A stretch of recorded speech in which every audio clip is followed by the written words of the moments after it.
Hello everybody, welcome back. Let's get ready.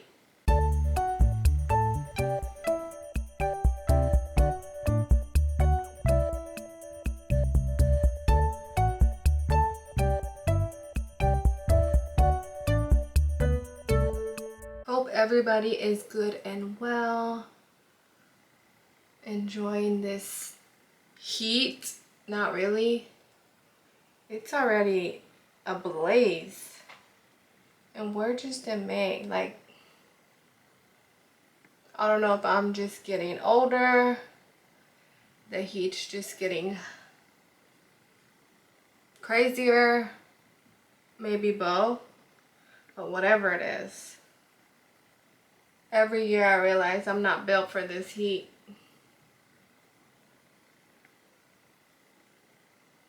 So we're either indoors where there's AC or in some kind of water. So because I always do a double foundation, I have like various different colors because, you know, if you tan or if you just haven't been in the sun as much, things aren't, your foundation, you have to have like different colors. Well, I do for sure.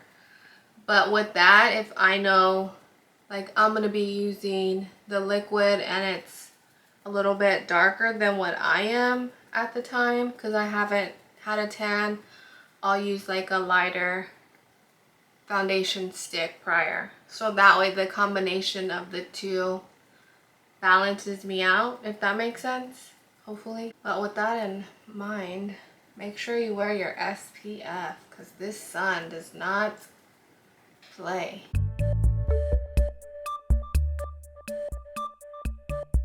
So yeah, if I find a foundation that I like those foundation sticks with Makeup Revolution, I do get a few options just to have on hand. And then same thing with base, like liquid foundation. Because I don't know about you, but I can't always necessarily find like the perfect shade that it's just like spot on. I feel like that's not really a thing. Even with a better shade range. So you kind of have to like play scientist and make it work.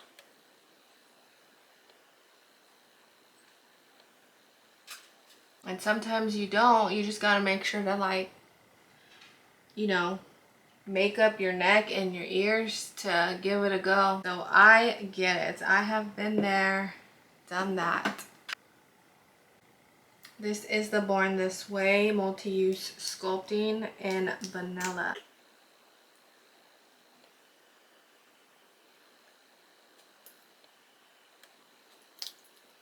Even on days that I don't bronze, I like to still always highlight with concealer just to kind of give the face some shape and some dimension. Having a rounder face at the moment, I mean, even when it's not, I just prefer the dimension.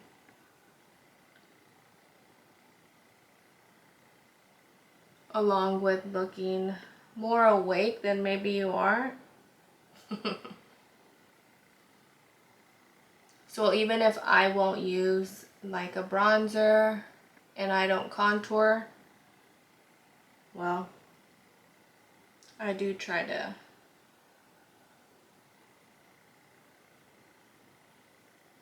contour in the sense that I use concealer no matter what to lift things. I just feel like looking straight on when you just have foundation, to me, when I look at my face, it makes me look flat. This is the Dermablend Loose Setting Powder and Original. Set those eyelids so they can be ready to go.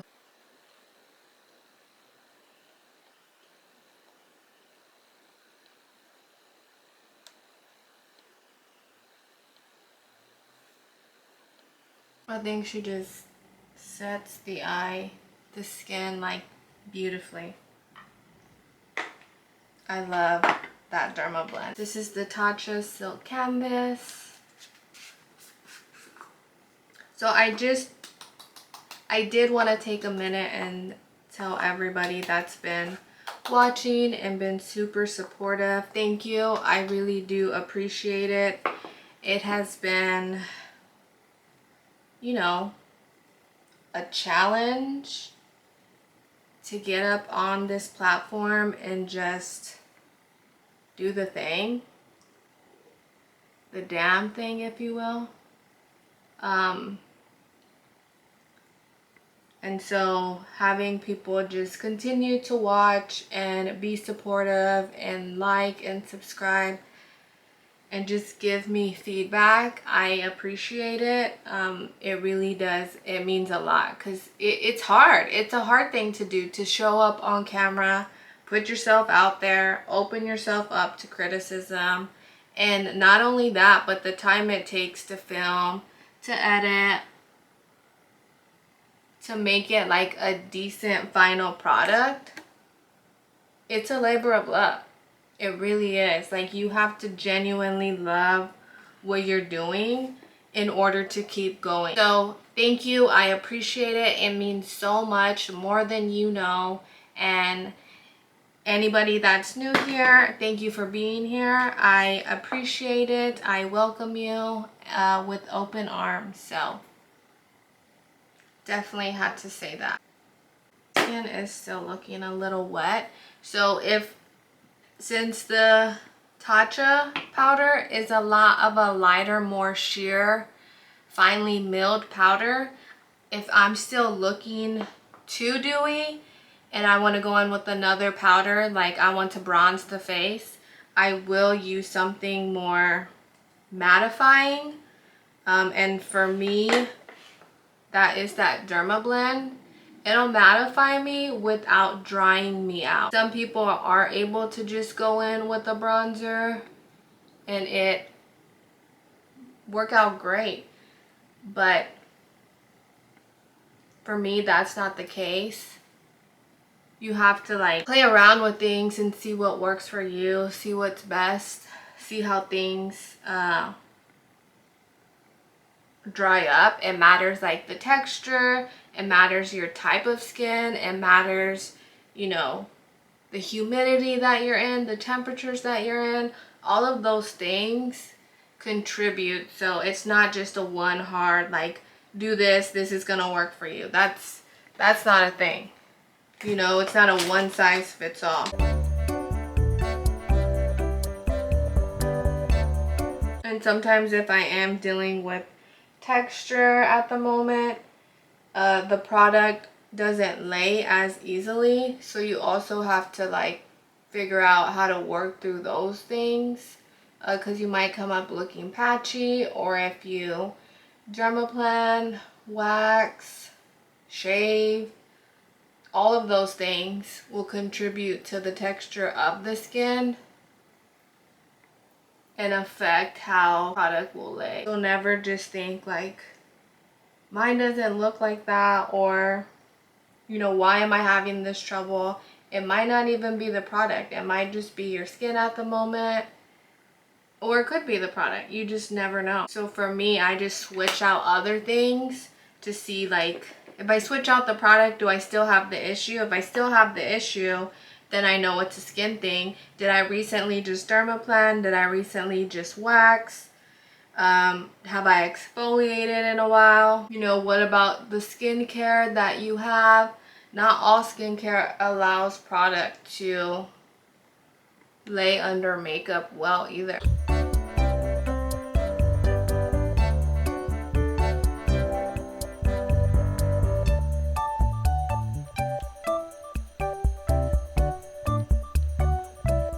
So don't let, you know, your first or second or even third time discourage you, because there's other determining factors that could help you. So this is the Natasha Denona Glam Palette.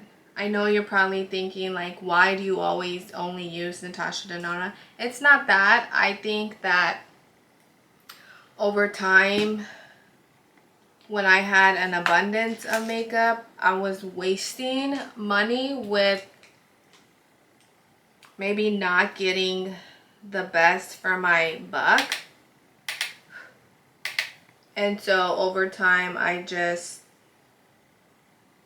when I finally bought that Love palette, I was mentioning in another video, that was my first Natasha Denona palette.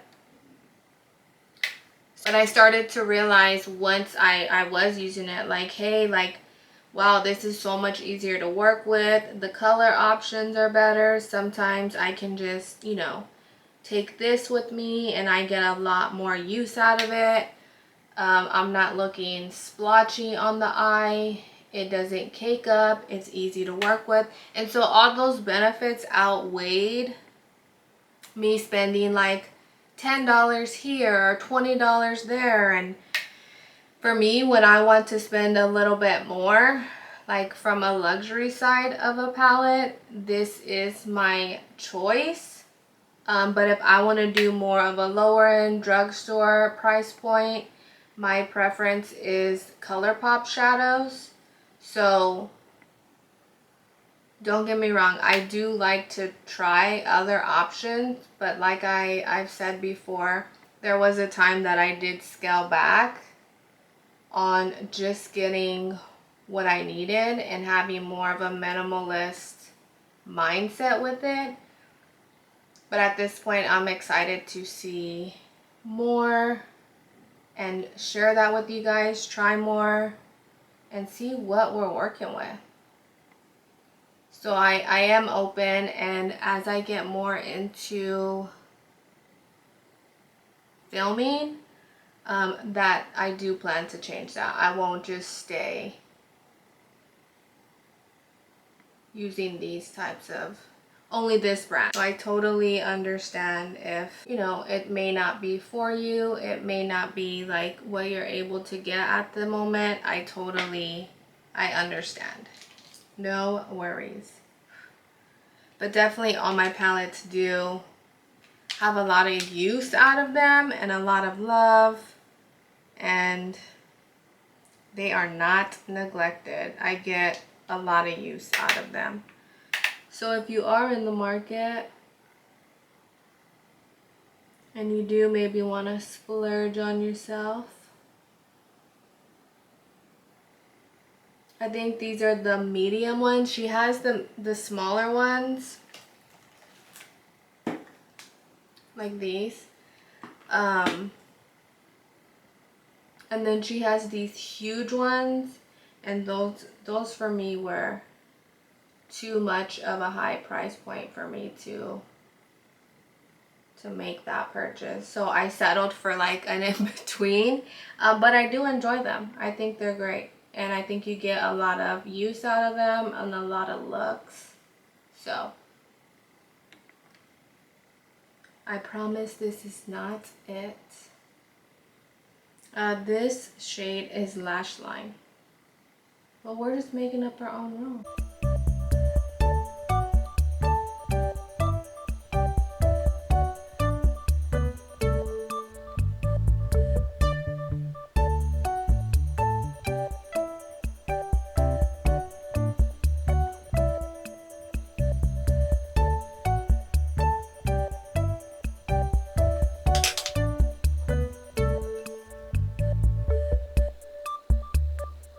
I am taking this liquid highlight to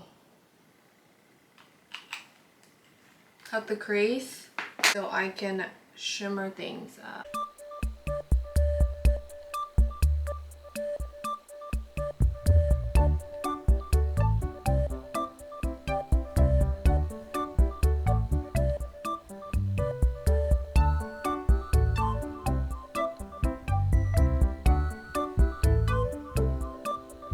So because this is a lighter shade, if you go too far, it's totally okay. You can just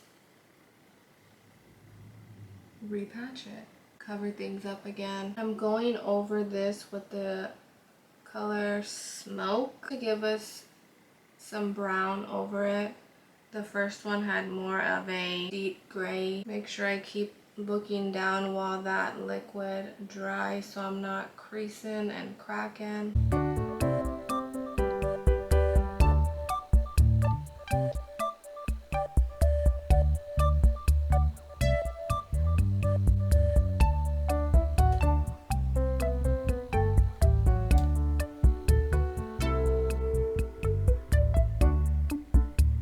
This shade is Center Eyelid. So gonna do the majority of where we laid down that highlight. And then hit that inner corner with a brighter, lighter shimmer.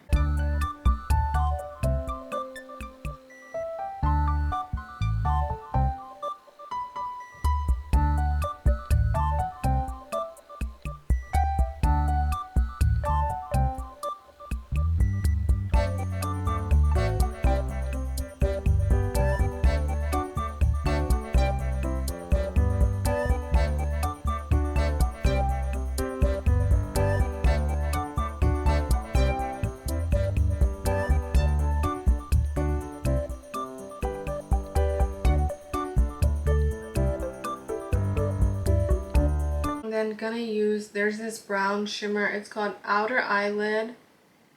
It's kind of confusing because there's a few colors with that same name, but it's more of a brown shimmer just to fuse this pink glitter and then this matte shade.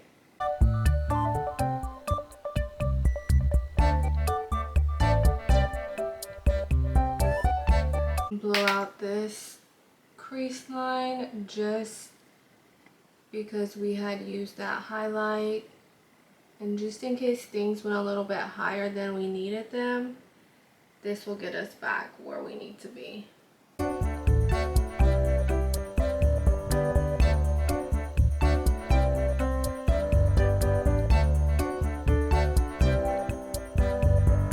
gonna use a clean brush and just blend.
Different mascara, this good old Bambi. I like the type of wand that it has, just to brush through the brow, sorry.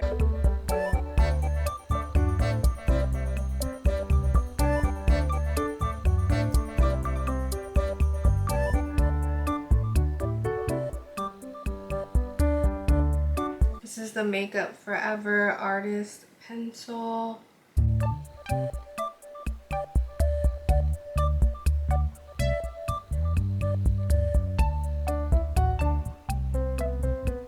I'm just going to follow exactly what I did on the top lash line, exactly on the bottom, nothing different.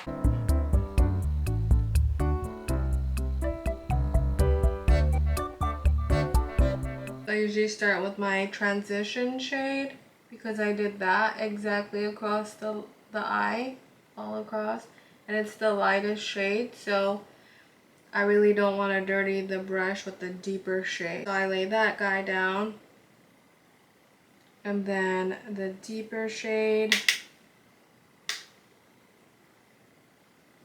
towards the end only.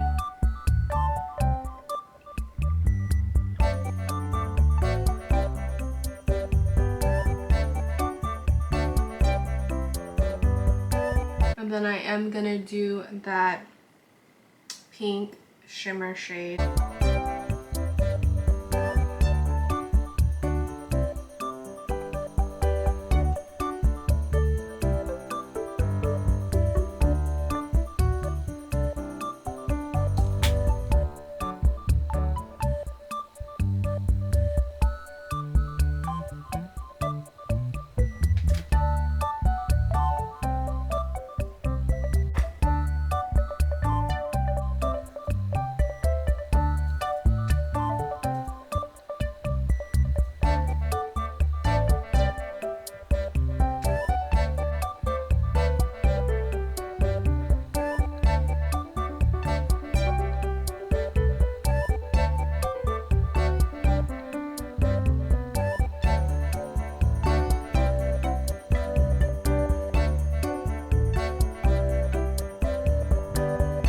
I'm not gonna highlight the face today because I do have more texture than I would like to highlight.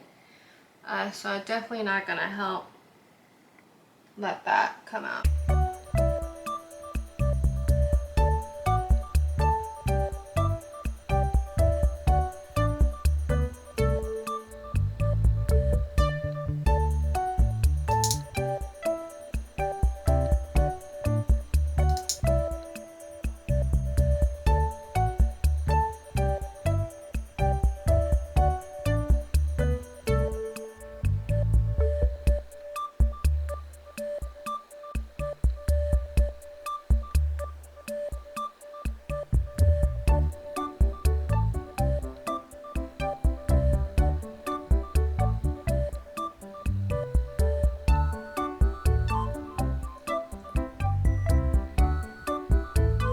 The Pat McGrath 048, the shade is Christy, and then Dose of Colors, and this shade is Lazy Daisy.